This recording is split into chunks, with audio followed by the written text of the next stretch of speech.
de cet atelier, on va commencer par remercier le ministre de l'État, le ministre de pour la prise de cette initiative. En tant que moi, en tant que représentant du directeur général de l'institution de développement public, ce que nous pouvons dire, c'est qu'on peut parler de la construction de la société. Nous en parler avec l'IMPP.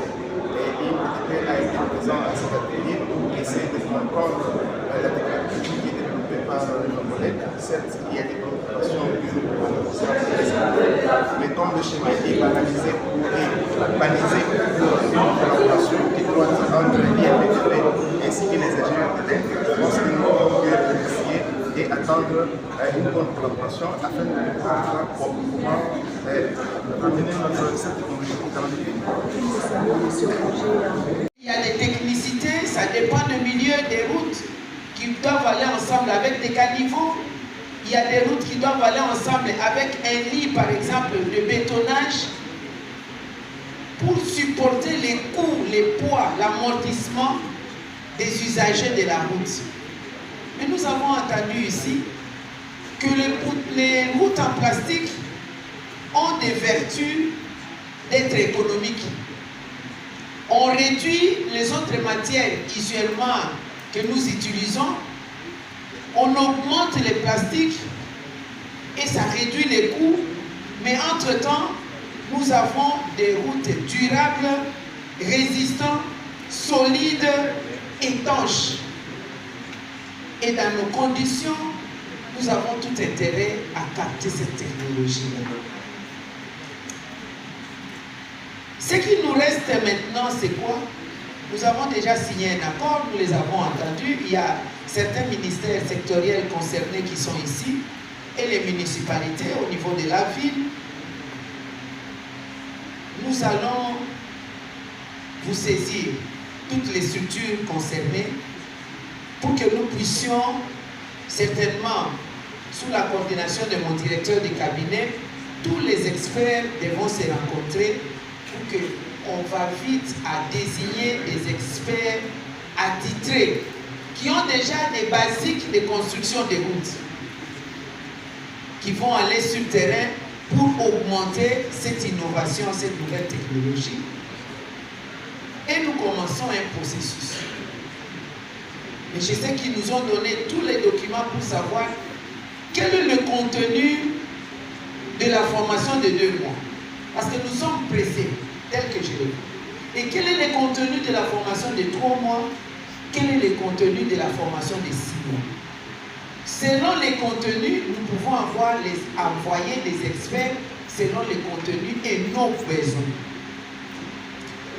C'est alors qu'à leur retour, je pense que les experts reviendront cette fois-ci, pas seulement en tenant les micros, mais ils vont avoir des casques, des salopettes ou je ne sais pas comment on les appelle, et ils vont être avec nous sur le terrain pour un projet pilote.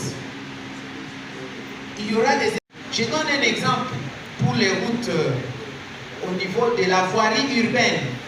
Si nous prenons une commune comme la commune de Kalamu, nous, quand nous avons grandi à Kinshasa, nous savions ce que ça signifiait Kansito, quartier Raquin, Matogué aujourd'hui et Kaouka. Il y avait des routes asphaltées, il y avait aussi des routes asphaltées pour les piétons, il y avait des caniveaux. Nous avons tout perdu. Yolo Nord, Yolo Sud, jusqu'à Ezo, quartier Vermin, qu'on appelait Imo. Est-ce que c'est impossible de tester là-bas, de voir un peu toute la commune de Kalamu, le fait que ça va donner, et nous allons extrapoler ailleurs. Parce que c'est ici, c'est même dans ces communes-là qu'on trouve aussi des tas d'immondices. Nous avions entendu parler de la chaîne d'approvisionnement. Tout dépend de la manière dont nous allons avoir la formation.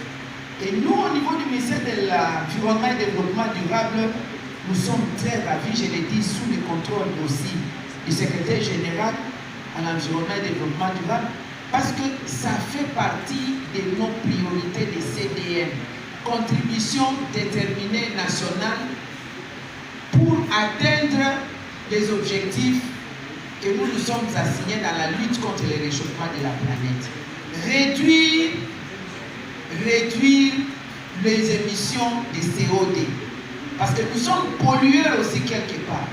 Et c'est dans les infrastructures qu'il y a ça. Si nous avons nos bonnes routes étanches, nous allons aussi vers la réduction des gaz à effet de serre. Les déchets font partie des priorités.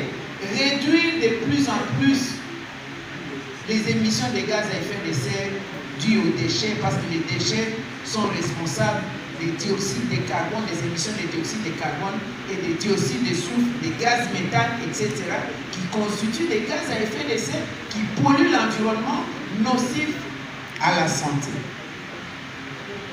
Voilà, mesdames et messieurs, de mon rêve, une partie de mes préoccupations, c'est qu'il y ait une jonction entre les services de l'État concerné et les experts et que nous tous ensemble nous soyons là. Je sais qu'il y a eu des petits problèmes de traduction parce qu'on ne sait pas suivre directement l'anglais ou on sait pas, qu'on aurait bien voulu que c'est fait en français, mais au moins sur 100%, le fait d'avoir retenu 90% ou 80%, c'est déjà énorme. Chacune de nous rentrera ici avec une idée de dire, nous avions déjà eu plusieurs initiatives, mais ça ne serait pas une initiative de trop, c'est plutôt une initiative importante qui va nous permettre d'aller de l'avant. C'est pourquoi je vous remercie une fois de plus. Once again, I would like to thank you so much.